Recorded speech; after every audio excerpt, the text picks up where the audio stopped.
Bom, vou tocar uma canção chamada Caminho das Águas, que eu fiz descendo a ladeira da Timó da Costa. Eu morava ali e já ali na Igarapava, quase chegando no canal, a canção estava pronta na minha cabeça. Só que eu estava indo pra praia, não tinha nenhum gravador, nada para registrar.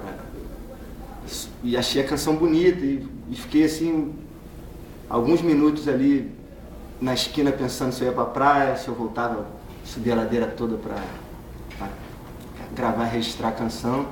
E graças a Deus, assim, eu fui iluminado, voltei, gravei essa canção. Muitos anos depois foi gravada pela Maria Rita, ganhou o Grêmio, e abertura de minissérie, enfim, teve uma história bem bacana e é uma música que eu toco nos meus shows, as pessoas sabem cantar. E pra gente ver como às vezes um movimento faz diferença, né, na vida da gente. Leva no teu bumbá, me leva, oi, me leva que quero ver meu pai. Caminho bordado a fé, caminho das águas, me leva que quero ver meu pai.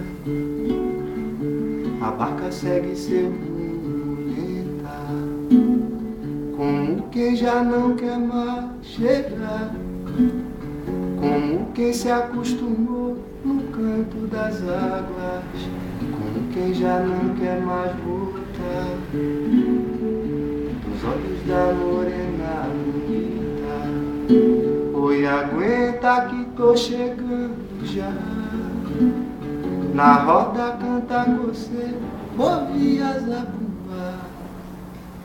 Me levar que quero ver meu pai.